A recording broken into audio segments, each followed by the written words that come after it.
8 de la mañana, 53 minutos, y le damos comienzo a nuestra primera entrevista de esta mañana. El senador de Cabildo Abierto y líder de este partido, Guido Marini Ríos, presentó un proyecto de ley para reinstalar la ley de caducidad. Las reacciones a esta iniciativa han sido variadas y desde diferentes puntos de la sociedad. Lo recibimos hoy para hablar de este y también de otros temas. Bienvenido, senador. Buenos días a toda la teleaudiencia. Gracias por la invitación. Para comenzar, bueno, ¿cómo evalúa las repercusiones que ha tenido su iniciativa? Yo primero que nada corregiría un poco. El proyecto de ley no es para reinstalar a la ley de caducidad. El proyecto de ley es para respetar la Constitución por encima de todo en el ordenamiento jurídico nacional. Es, en cierta forma, para no seguir dependiendo de dictámenes de organismos internacionales ajenos a nuestro país que creemos nosotros que hay que cambiar sustancialmente. Entonces, nuestro proyecto, que tiene 7 artículos, el más importante no es el de la derogación de la ley 18.831, que eso implicaría restablecer la ley de caducidad, porque esa ley 18.831 lo que hizo más que interpretar fue derogar la ley de caducidad. Recordemos que la ley de caducidad es la única ley de nuestro ordenamiento jurídico, de nuestras 20.000 leyes aprobadas desde 1830, es la única ley que fue 2 veces ratificada por el cuerpo electoral y fue derogada en los hechos por esa ley interpretativa.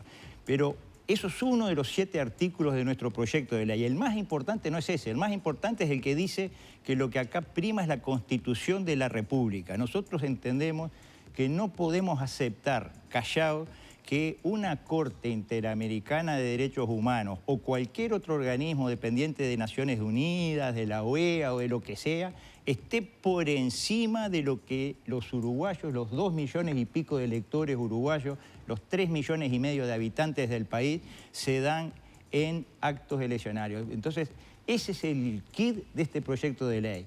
Acabo de ver acá en una publicación que tengo a mi frente que todo lo que salió hoy, que todo lo que centra es en el restablecimiento de la ley de caducidad, de la ley de impunidad, de esto. No es eso el centro del tema. El centro del tema es qué es lo que en este país es más importante.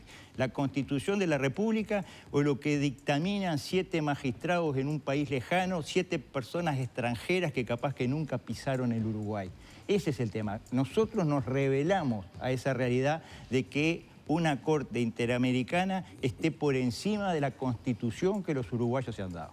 Análisis de juristas, por ejemplo, Rizzo en estos días hacía la lectura de que Uruguay soberanamente decidió formar parte como una larga lista de países serios del mundo de organizaciones supranacionales, como por ejemplo la Comisión Interamericana de Derechos Humanos. Soberanamente decide formar parte y someterse a decisiones que tome ese organismo. Y también Rizzo, escuché en una entrevista que se le hacía, separaba el mundo en categorías de países, ¿no? Los grandes, China, Estados Unidos, que deciden no, porque tienen una vida paralela, y otros países menores que, como son violadores contumaces de derechos humanos y otros tipos de derechos, no sé, en esa lista está Venezuela, en esa lista está Cuba, están algunos países árabes, no forman parte porque sería someterse permanentemente a una problemática, y después otros países que seriamente y soberanamente forman parte de esas instancias. Bueno, usted dijo media docena de veces la palabra soberanamente. Acá se trata de eso, de la soberanía.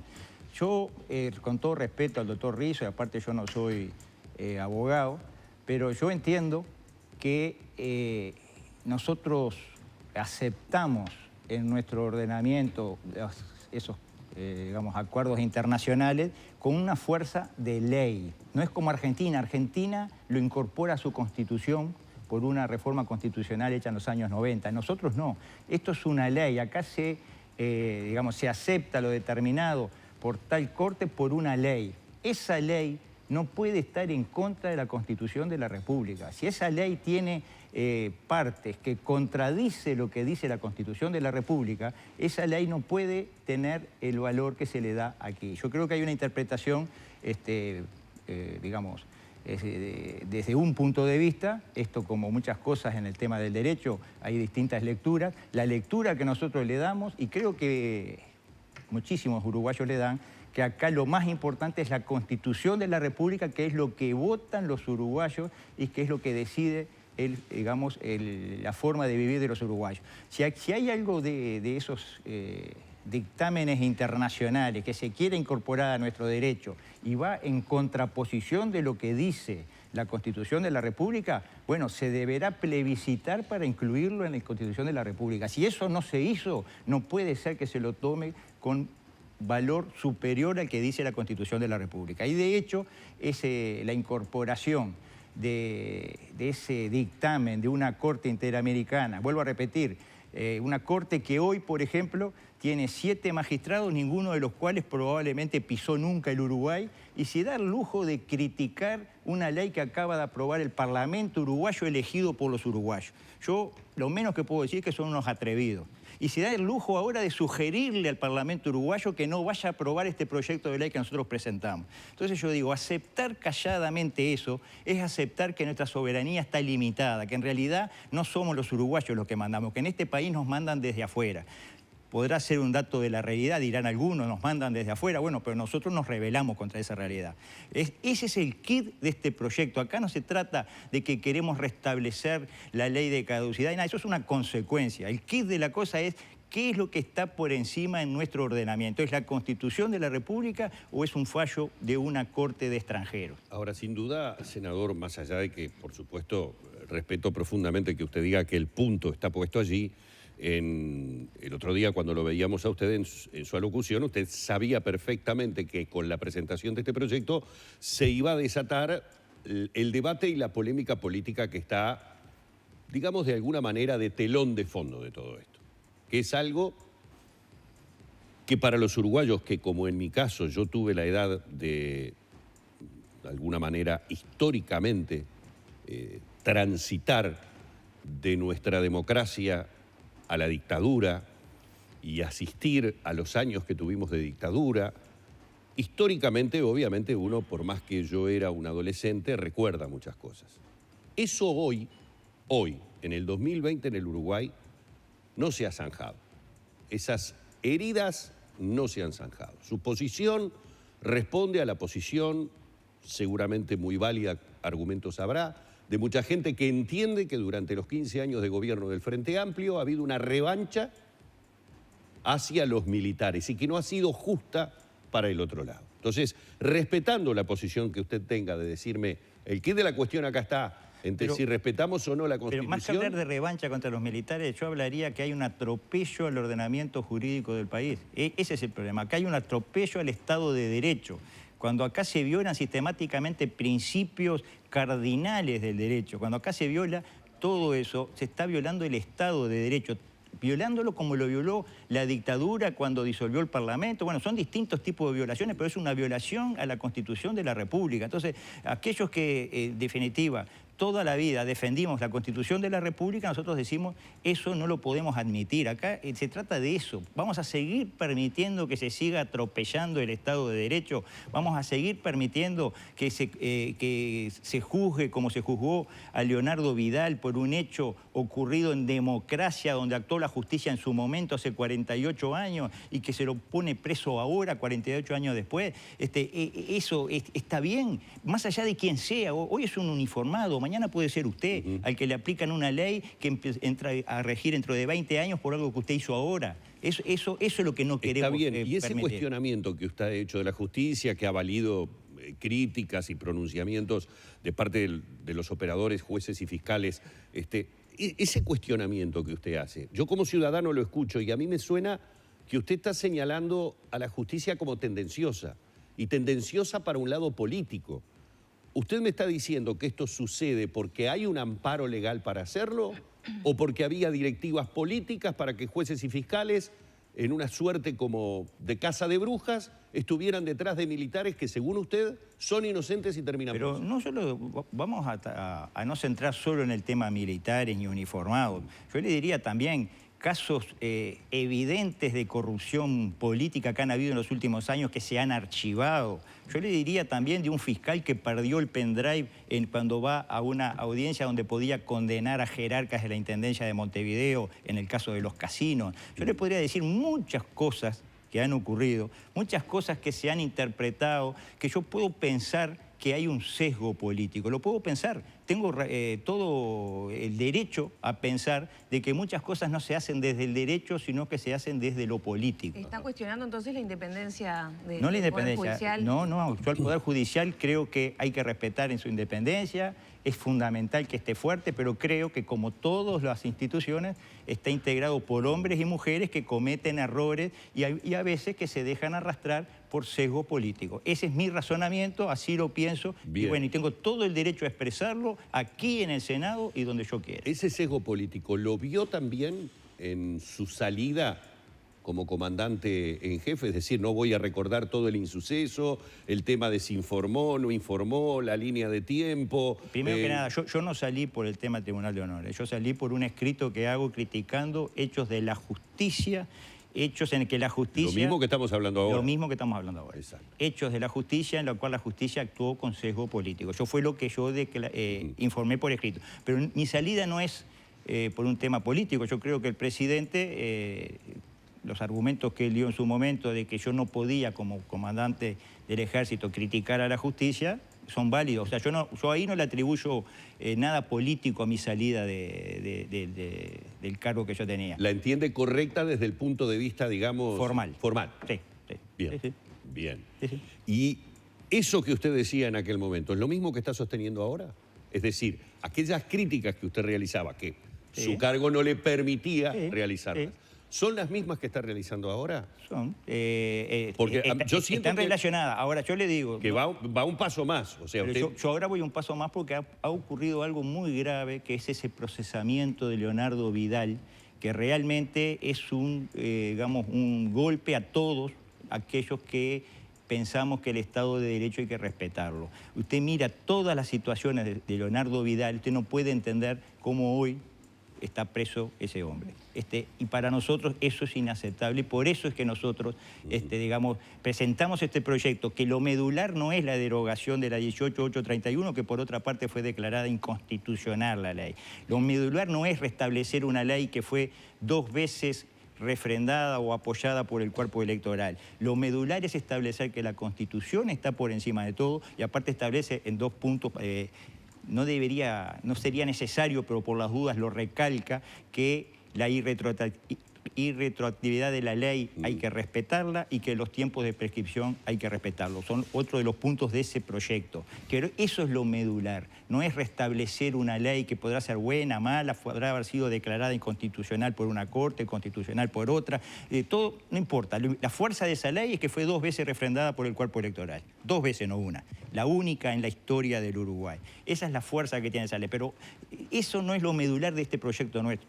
Acá lo que se discute, ¿quién en realidad es qué es lo que rige nuestro derecho en el Uruguay? Es la Constitución de la República. Yo siempre creí que era así. Siempre creí que arriba de todo estaba la Constitución de la República. Pero parece que no, que arriba de todo hay una corte de extranjeros que puede decir no cumplan con lo que dice la Constitución de la República. Tenemos más derechos.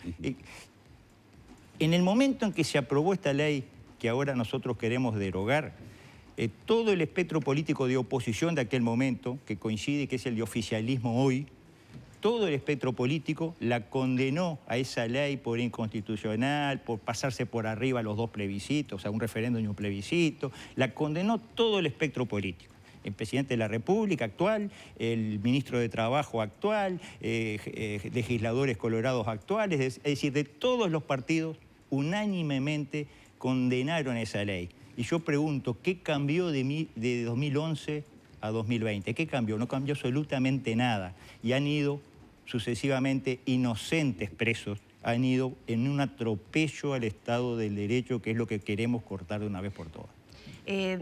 ¿Qué inconstitucionalidades advierte usted en fallos de la Corte Interamericana de Derechos Humanos? Cuando en aras de respetar ese fallo se entiende que se puede, digamos, juzgar a personas por delitos cometidos antes de la vigencia del Estatuto de Roma, por ejemplo, que es el que establece el delito de lesa humanidad. El Estatuto de Roma establece claramente en su artículo 24 que se aplicará de aquí para adelante a los que cometen los delitos del momento de vigencia para adelante, y entra en vigencia en el año 2006.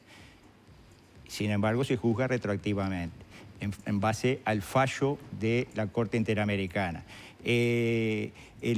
Los tiempos de prescripción que no se respetan, todos esos elementos que son el no juzgar dos veces a una persona por la misma causa, que el caso de Leonardo Vidal es clarísimo, fue juzgado en el 72 y ahora juzgado en el 2020 por la misma causa. Es decir, ese tipo de principios del derecho que recoge nuestra Constitución son violados por quienes se someten mansamente a un fallo de esta naturaleza, de esta Corte Interamericana. Le hago una consulta. El otro día estaba haciendo un ejercicio de memoria. Yo siempre bromeo aquí en el programa que nunca termino de saber si la memoria que tengo para algunas cosas es una virtud o termina siendo un defecto.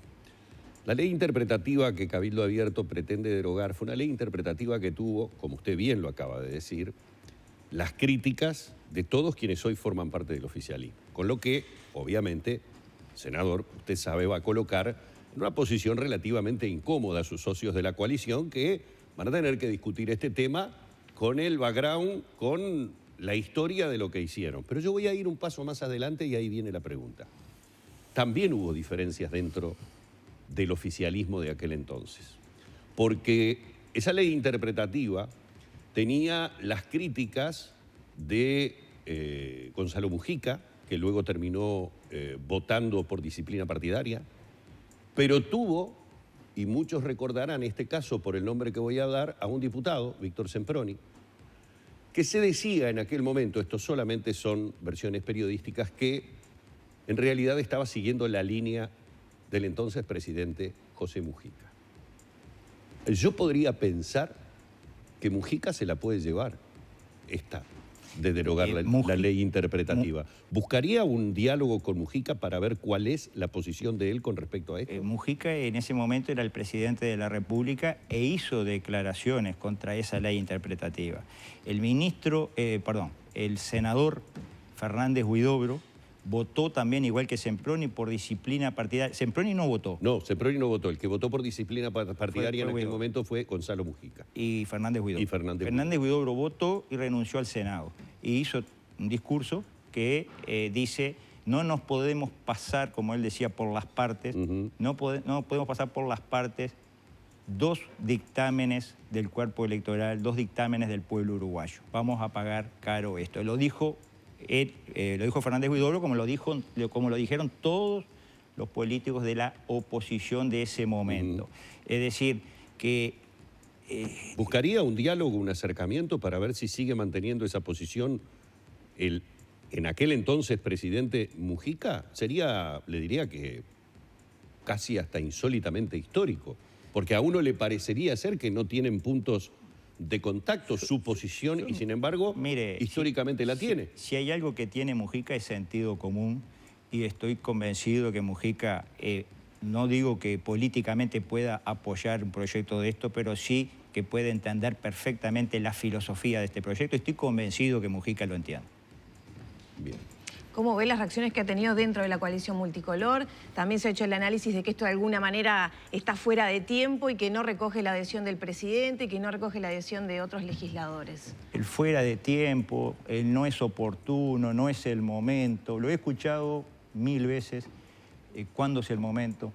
¿Cuándo es oportuno? Después viene, ahora dentro de pocas semanas, viene todo el debate de la ley de presupuesto. Después va a venir el debate... El tema de los fueros. El tema de los fueros, el tema de la seguridad social. Es decir, ¿cuándo va a ser el momento? ¿Cuándo va a ser oportuno? En este momento en el cual estamos en una actividad parlamentaria relativamente normal, pensamos que era el momento. Ahora, en cuanto a la reacción dentro de la coalición, En estos momentos hay un periodo de estudio, este proyecto va a pasar a la Comisión de Constitución y Legislación, va a pasar ahí se va a estudiar. Yo honestamente creo que se va a estudiar con seriedad, porque tiene varias partes de este proyecto que creo que muchísima gente coincide con eso.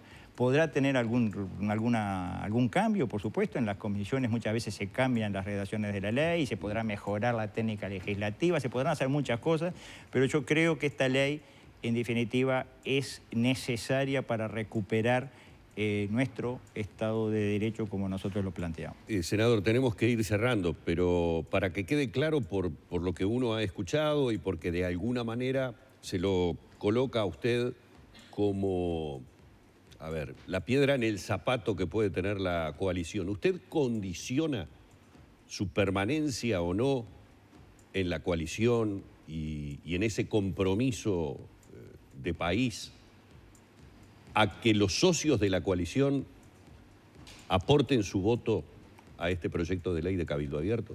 La misma pregunta me hicieron cuando pedimos la remoción del fiscal de Corte. Nosotros no condicionamos, nosotros hacemos un planteo porque estamos convencidos de que ese es el camino que hay que recorrer. Cabildo Abierto va a hacer los planteos como lo ha hecho hasta ahora, lo hemos hecho en distintos casos, en el caso UPM, todo sin esperar que se nos apoye desde la coalición, pero sí diciendo eso es lo que nosotros pensamos, creemos que esto es lo mejor para el país, tratar de lograr los apoyos, por supuesto, pero si no se logran los apoyos no condicionamos nuestra permanencia en la coalición a eso.